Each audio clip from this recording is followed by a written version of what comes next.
एक तो हाजी आरिफ, हम उनको बहुत मोहब्बत करते, बहुत चाहते उनको। दूसरा, हमारा आने का मकसद यह है कि हम पर जो लोग गाड़ी पर हमारे पर गोलियां चलाए थे, वो भी हमारे पीछे चल रहे थे। यहां पर यहीं पर टोल गेट पर गोली चलाए तो हम सोचे कि अगर नहीं जाएंगे तो वो नाथूराम गोडसे की औलाद, वो दोनों को लगेगा कि डर के नहीं आ रहे। तो हम बोले आते हैं आरिफ साहब, आप फिक्र मत करिए, जरूर आते हैं। इसीलिए हम आए हैं और आते रहेंगे। हम इन नाजायज नाथूराम गोडसे के औलाद को कहना चाहेंगे कि गोलियों से हम डरने वाले नहीं हैं, मौत से डरने वाले का नाम असदुद्दीन अवैसी नहीं है। जो वक्त मेरी मां ने मुझे पैदा किया, वो वक्त अल्लाह ने तय किया। जिस वक्त इस दुनिया से हमारी आंख बंद होगी, वो वक्त भी अल्लाह तय करेगा। और अगर अल्लाह हमारी जिंदगी में शहादत लिखा है तो अल्लाह का लाख लाख शुक्र कि हम मौत अगर जिंदगी में आ जाए और शहीद बन के जाएंगे तो इससे बढ़ के इनाम इस गुनाहगार को क्या मिल सकता है। मगर तुम्हारी गोलियां, तुम्हारी ताकत, तुम्हारा जुल्म हमारी आवाज को दबा नहीं सकेगा।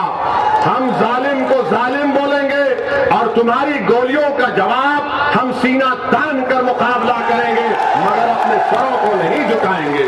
तो मेरे अजीज दोस्तों और बुजुर्गों, आपसे यही इल्तिजा और गुजारिश है कि आप अपने वोट का सही इस्तेमाल करिए।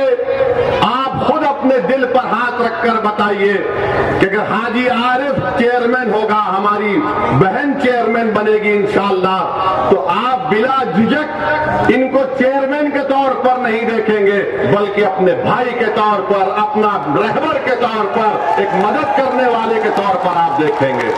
वो गलती मत करिए जो आपने विधानसभा के चुनाव में की थी और आपने समझा कि अखिलेश भैया भाजपा को हराएंगे। अखिलेश भैया नहीं कर सकते। वो बेचारे गम के पैंडल साइकिल पर मार रहे हैं, गम के पैंडल साइकिल पर मार रहे हैं। उस साइकिल के टायरों में एक नहीं 3-3 पंक्चर हाजी आरिफ कर चुके हैं। तो आपसे अपील है कि पतंग के निशान पर बटन दबाइए। और अल्हम्दुलिल्लाह अभी हाजी आरिफ साहब ने जिक्र किया कि उन्होंने कई डेवलपमेंट के, तरक्की के, विकास के काम करवाए। आप ये देखते हैं कि उन्होंने अभी कहा कि क्लीनलीनेस में, स्वच्छता में पूरे उत्तर प्रदेश में सबसे पहला नंबर दासना को मिला है। अब बताओ योगी आदित्यनाथ इसका भी जिक्र कर देते, ये भी बोल देते, मगर अल्फाज में कंजूसी है। मुख्यमंत्री की जबान से हाजी तो छोड़ो, आरिफ भी नहीं निकलेगा। दासना तो निकलना चाहिए था, बोलना चाहिए था कि देखो दासना ने वो काम किया, मगर नहीं बोल सकते। फिर आप अभी हाजी आरिफ ने बताया कि यहां पर महिलाओं के लिए उन्होंने ई रिक्शा की फ्री सर्विस को रखा है। मैं अल्लाह से दुआ करता हूं कि अल्लाह इनसे और खैर का काम ले। फिर आपने ये भी बताया कि पुल बनाया, मखदूम साहब का पुल बनाया, लाइब्रेरी की तामीर हो गई, 204 फ्लैट मुस्तहक गरीबों को दिए गए हैं और 1000 मकान तैयार मुकम्मल हो चुके हैं। ये तमाम काम हाजी आरिफ की मेहनत और जुस्तजू की वजह से यहां पर हुए हैं, क्योंकि आपने उनको वोट देकर कामयाब किया था।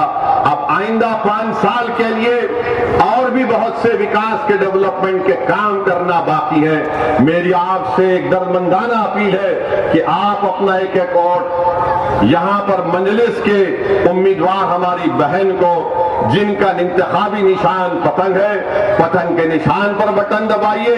रहा सवाल उत्तर प्रदेश के मुख्यमंत्री का, मैं फिर से कह रहा हूं कि आप धर्मगुरु भी हैं, आप योगी भी हैं और आप एक नेता भी हैं। क्या आपको ये जेब देता था कि असेंबली में खड़े होकर आप बोलते कि हम मिट्टी में मिला देंगे? देश के सबसे बड़े प्रदेश के मुख्यमंत्री हैं और अखिलेश यादव को बोलकर कह रहे हैं कि मिट्टी में मिला देंगे। हाँ, अगर आप बोलते अखिलेश यादव तुम्हारी पार्टी को मिट्टी में मिला दूंगा तो हम भी बोलते आमीन। मगर किसी व्यक्ति को मिट्टी में नहीं मिला सकते आप, चाहे वो किसी समुदाय का हो। जो ऊंचे पद पर बैठता है उसकी जबान से इस तरह के अल्फाज निकलना, और ऊपर से उत्तर प्रदेश के मुख्यमंत्री और उनके अतराफ के दोस्त और खास तौर से उनके जो समुदाय है वो कहता है कि 2029 में बाबा दिल्ली जा रहे हैं। तो भाई ख्वाब देखने में कोई बुराई नहीं है, आप ख्वाब देखिए, मगर अगर आप ये देख रहे हैं कि दिल्ली जाऊंगा तो फिर इस तरह के अल्फाज अगर आप इस्तेमाल करेंगे तो जिंदगी भर वो वीडियो लोग दिखाते रहेंगे कि वो शख्स है जिसने विधानसभा में खड़े होकर इस तरह की वाहियात बात की थी।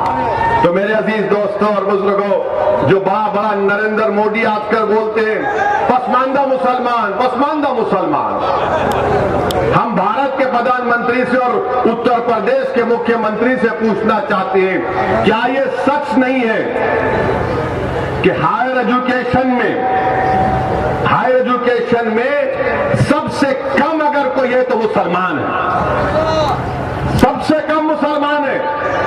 और नरेंद्र मोदी और बीजेपी आरएसएस रोज बाजा बजाती पसमानदा मुसलमान, पसमानदा मुसलमान। अरे तुम बाजा बजा रहे तो कुछ तो करो। भारत सरकार का डेटा, इंडियन एक्सप्रेस में एक आर्टिकल छपा है, भारत सरकार का डेटा बता रहा है कि पूरे देश में जो हायर एजुकेशन में यानी 12वीं 12th क्लास के बाद जो एनरोलमेंट होता है किसका हुआ है? दलितों का 4%, आदिवासियों का 11%, ओबीसी का 4%, अपर कास्ट लोगों का 13% और मुसलमानों का 8% कम हुआ है पूरे भारत में। और उत्तर प्रदेश में कितना कम हुआ है?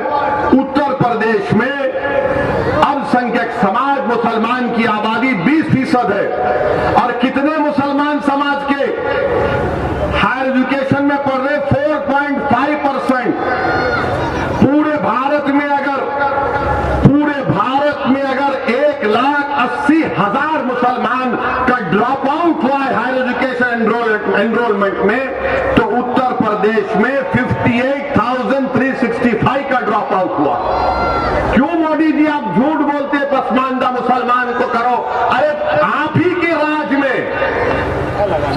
राज में इतने बुरे दिन आ गए कि 58,000 मुस्लिम बच्चे और बच्चियां हायर एजुकेशन से उत्तर प्रदेश में निकल जाती है। सिर्फ 4% हायर एजुकेशन में। क्यों है? क्योंकि मोदी जी ने फेलोशिप को खत्म कर दिया मौलाना आजाद की, क्योंकि एनकाउंटर के नाम पर डर फैला दिया जाता है, डराया जाता है तो लोग डरते हैं, नौकरी नहीं मिलती, जब पढ़ेंगे नहीं तो नौकरी नहीं मिलती। बल्कि पीएलएफएस का डेटा है कि अगर किसी का नाम मुसलमान है और किसी का नाम दलित है, आदिवासी है और पंडित है तो सबको इंटरव्यू का कॉल आता। किसको नहीं आता? मुसलमान को नहीं आता। ये सच्चाई का बयान कर रहा हूं। और ये समाजवादी कांग्रेस के लोग ऐसी भड़काऊ भाषण देता।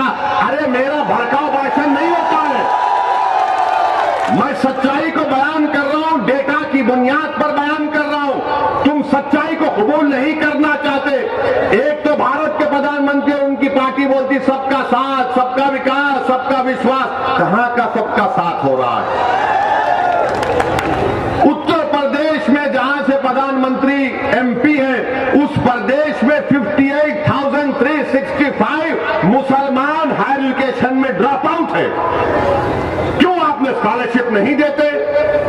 आप बोले जाते और फिर अखिलेश यादव, बहुजन समाज, ये कांग्रेस नहीं वो ऐसी वोट काटता है। अरे इसमें क्या है बताओ? तुम मुंह क्यों नहीं खोलते इसके बारे में? एनकाउंटर हुआ तो मुंह नहीं खोलते। मगर मेरे अजीज दोस्तों और बुजुर्गों, इसीलिए हम आपसे कह रहे हैं कि आपको अपने जमीन से अपने नेता को बनाना।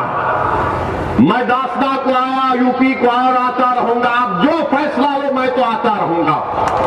अगर आप इसको कहेंगे कि ये एक तरफा मोहब्बत है तो यकीनन एक तरफा मोहब्बत है।